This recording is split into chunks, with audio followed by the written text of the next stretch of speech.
Esse é o programa Terceira Visão e mais uma edição especialmente feita para você com muito carinho, muito amor. Mentira, tá? Tudo mentira isso aí, não acredita não. Mas é feito pelo menos com bom humor e sinceridade. E falando em sinceridade, são 21 horas no horário de Brasília. Esse programa é produzido pelo Templo do Brasil, druidinho.org.br. Visite nossa loja. E o boa noite da nossa sacerdote. Boa noite para todos. Boa noite. Né? Vamos para hoje, nós vamos falar de qual tema? Magia Goécia 2? 2, vamos lá. Já teve um, agora 2, né? Dois, Vamos três, lá. até me perdi. Vamos lá. Mas tudo bem, vamos lá. O povo gostou, mas você vai fazer o quê? O que vocês têm a dizer sobre a menina que se suicidou e deixou uma carta em latim com a assinatura de Baal, uma divindade fenícia? Se não estiver enganado, ela se suicidou em 2014. O que eu posso dizer sobre isso é que eu lamento muito que essa adolescente tenha se suicidado. Isso é que qualquer pessoa normal diria, né? Que o lamentável nessa história toda é o suicídio de uma pessoa. É uma vida humana que não podemos chegar a tempo de resgatar. Eu abro essa primeira pergunta dessa forma. Segunda, vamos agora para a parte louca da história. Baal escreveu em quê? Eu posso chamar de Baal, tá? Você tem que chamar Rei Baal. Em latim, escreveu em latim? Foi isso que eu entendi? A carta estava escrita em latim? Não estiver enganada, ela não, é em latim, carta em latim. Vamos lá. Baal, primeiro, não gosto desse termo. O rei Baal, ele é rei, tá? Porque, vamos de novo, como eu já falei em outros vídeos sobre magia goética. Magia goética, como toda magia, é monarquista. Ok?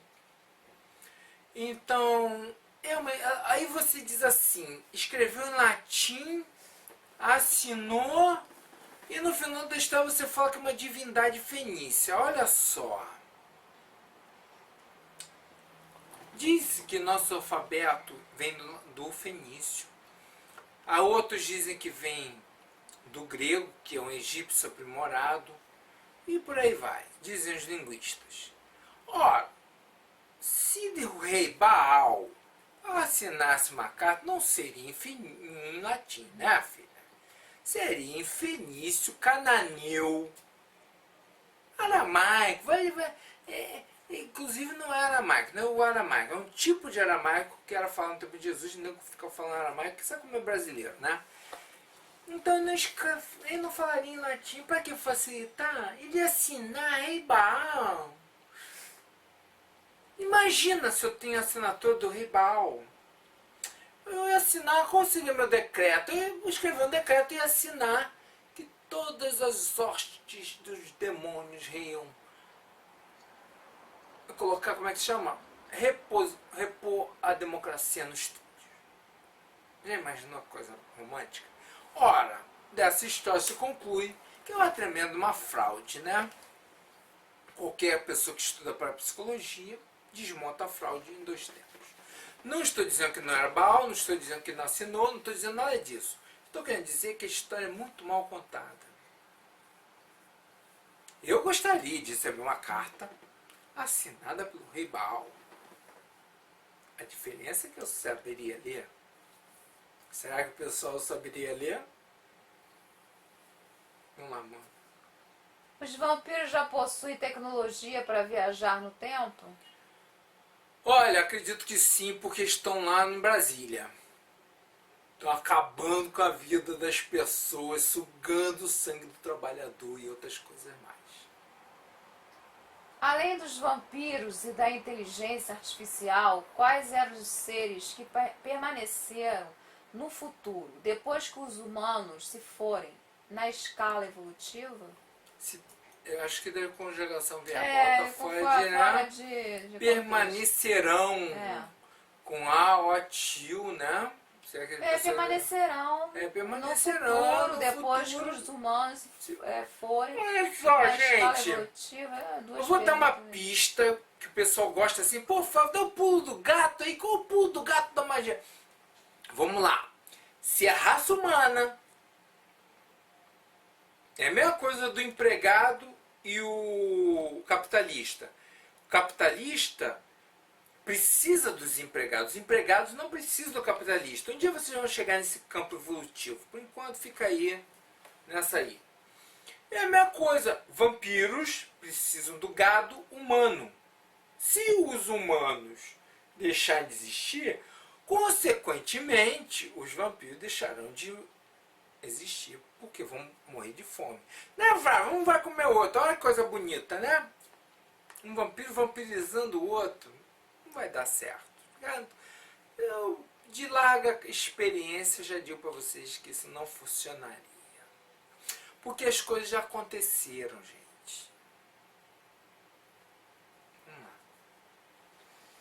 Com as tecnologias atuais, é possível que algum governo crie uma espécie de vampiro sintético criado em laboratório?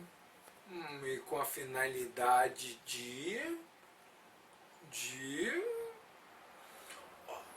vamos uma lógica assim. Vamos gastar bilhões para criar uma criatura, porque realmente existe uma certa, não parece tão absurda não. Existem estudos para a criação da sexta raça e de repente, realmente, o vampiro seja uma opção evolutiva. O cara, pô, mas o cara não gosta do dia, né? Mas não precisa, hoje em dia os adolescentes já são assim, né? O dia passa o dia dormindo, né? Há uma certa lógica na sua pergunta. Sugam o sangue dos pais, Por aí vai. exploram a vovó, a titia solteira. Tem uma lógica na sua pergunta. Vai para a próxima? Você poderia explicar mais sobre a biologia por trás dos vampiros?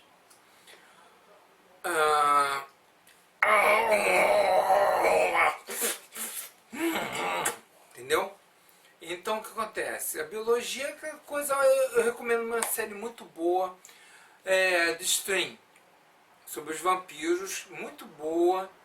Sai dessa normose, esse é um termo que salvou muita gente uns anos atrás no Enem. Não era nem Enem, era vestibular. Normose é essa coisa que precisa de tudo normal. Olha só, já falei aqui em outros programas dos vampiros que não são baseados em morcegos, vampiros que não são baseados, que são baseados em serpente, os dragões, né? Qualquer coisa, ó, estudando, ó. E vampiros com base nos senhores do mundo, que são os vermes. Hoje existe um ramo da ciência que estuda o poder do verme e o seu controle de transformar os seres que eles habitam em zumbis. É um estudo muito bom, recomendo a pesquisa. É óbvio que eu acho que por essas pastagens longe da civilização não exista esse estudo em profundidade. Mas quem sabe, né? Algum laboratório perdido aí, né? Então, o Stream fala de uma outro tipo, mostra inclusive anatomia, são livros sobre isso, falando dessa espécie que é um strigoi, que é uma espécie de vampiro da Alemanha oriental, né? Oriental que eu digo assim, né? Que hoje em dia não existe mais a cortina de ferro. Antigamente, pelo menos, tinha uma referência. Lá para aquele lado, né, dos países, sabe como é que é, né? E é outro tipo de anatomia diferente do que vocês estão acostumados. Existem vampiros dentro do Vaticano ou eles não se misturaram? Não entendi, Ou eles se misturam, sei lá. Não se misturaram. Olha Olha só, gente, eu expliquei em outros programas. Ou eles não se misturam. Olha só, eu expliquei em outros programas que se houvesse tal estrutura dentro da sociedade dos alienados, eles seriam os senhores, seriam os donos da produção. Eles seriam donos das fábricas, das máquinas, das terras. Eles seriam os donos da estrutura, um dos donos. Por isso que se chama um conselho. Mas se falar, não enrola a cabecinha não.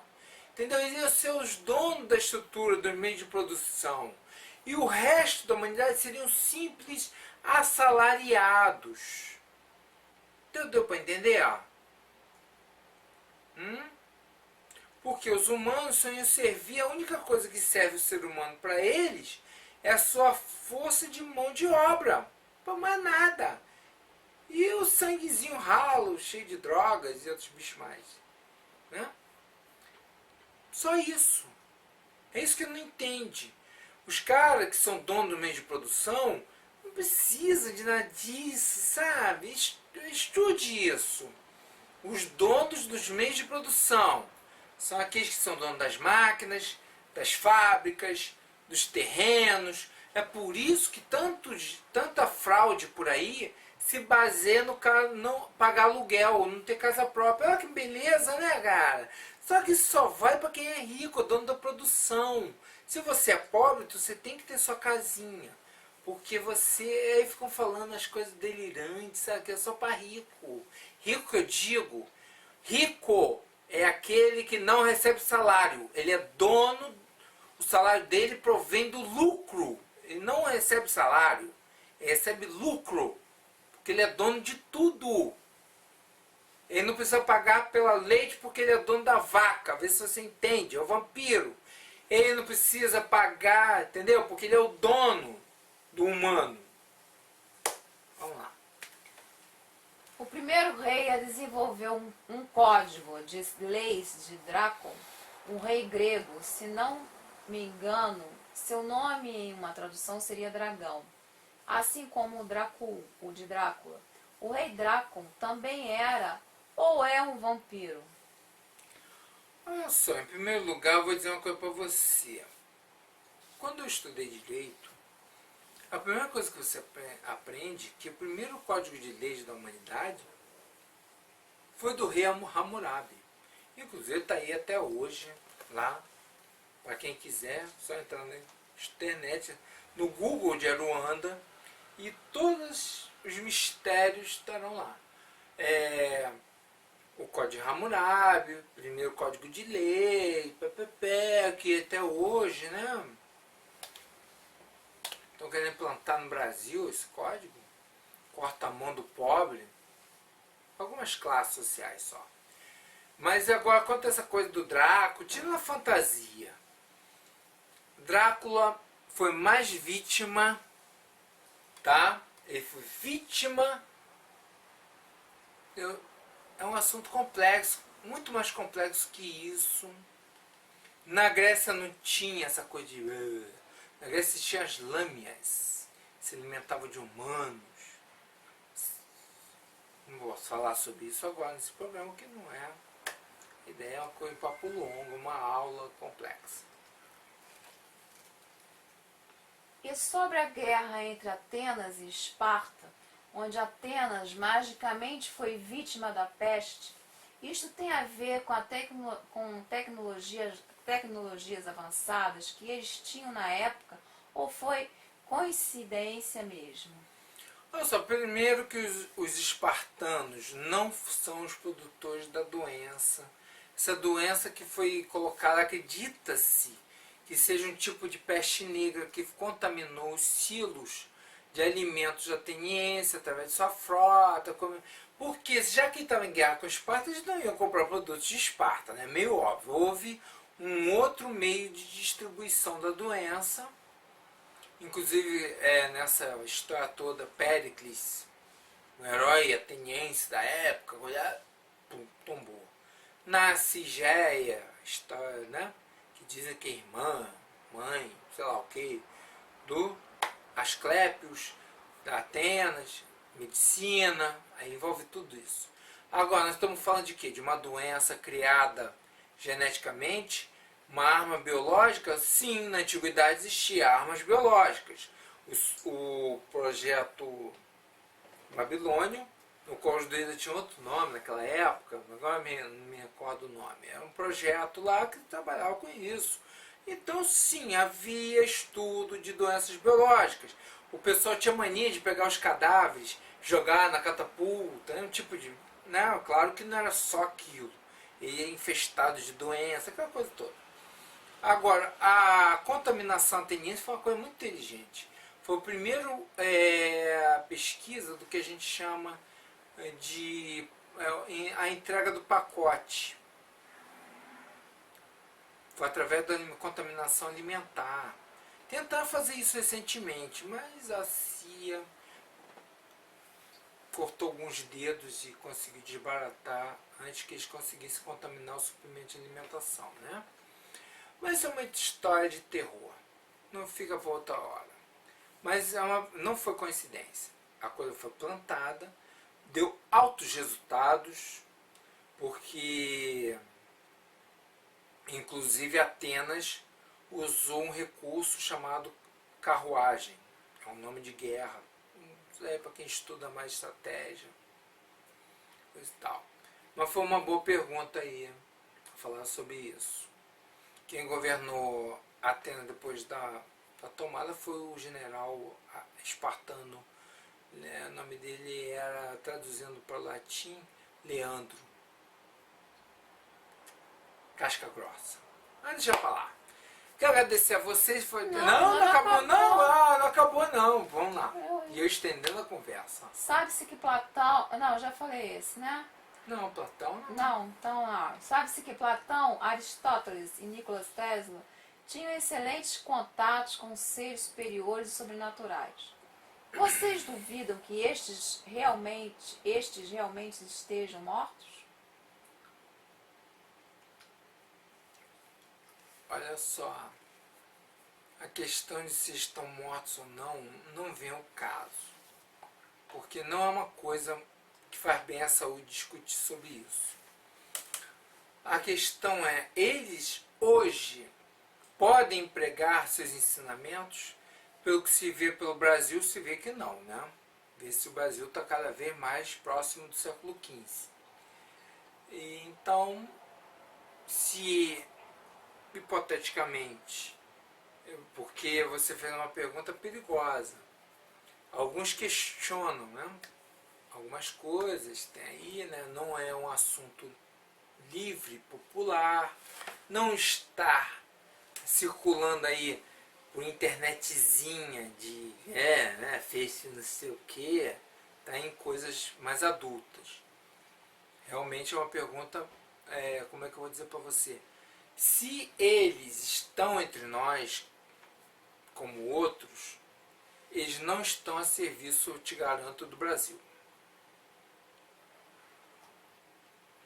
Porque às 3 da manhã é um horário conhecido por ser um horário que os portões para os natural, aliás, estão abertos. Estávamos discutindo sobre isso, olha aqui, olha só, hein, né, amor? É porque é o momento em que o campo astral e o campo físico se entrelaçam. A realidade, esse, como é que chama? Esse tecido que você chama de realidade, ele começa a afrouxar. Então quem está para lá passa para cá, quem está aqui passa para lá, que sabe as palavras-chave, que não é assim, vou me projetar, por que eu não consigo me projetar? Porque você não tem as palavras-chave, neném. Você só aprendeu a dormir. Eu fiz curso, você só aprendeu a dormir. Entendeu? Então o que acontece? É o horário que nossos planos estão mais ligados, entendeu? A hora que, inclusive, tem exercícios aí muito interessantes para você, né? Eu uso muito assim, né? Essa coisa da amarração, coisa e tal. Coisa quando as pessoas estão mais fragilizadas, sabe?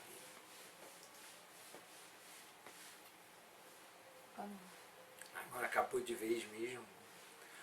Ah, que pena. Ah, que pena. Eu vou chorar, mas tudo bem. Gente, quero agradecer a vocês, a audiência de mais um programa. Mandem as perguntas para a Sacerdote Márcia Matos. Acredito que aqui embaixo esteja meu novo perfil, porque o Facebook inventou uma história esdrúxula. Ah, eu adoro. Só no meu programa que posso usar essa palavra. pra justificar a caça do meu perfil. E olha que eu tenho pouca gente, hein? Né, amor? A gente não incomoda ninguém, rapaz. Não falo mal de ninguém. Imagina se eu falasse aqui a ficha suja da galera, rapaz. E nada, caçar meu perfil no Facebook. Ah, tudo bem, a vida continua. Não guardo rancor por isso. De maneira alguma. Mande então, tá aqui embaixo na descrição como entrar em contato com a gente. Tem a loja da gente, entre na loja. Fala com a sacerdote Márcia Matos. Mas Sacerdote Márcia Matos, quero mandar 5 perguntas no mínimo, 10 no máximo. Tem gente que quer que eu faça vídeo de 20 minutos, 30 minutos. Para isso, a gente tem que ter mais participação, mais inscrição, entendeu? Vamos ajudar a estremecer a estrutura das coisas. Conto com você. Até o próximo programa e até lá.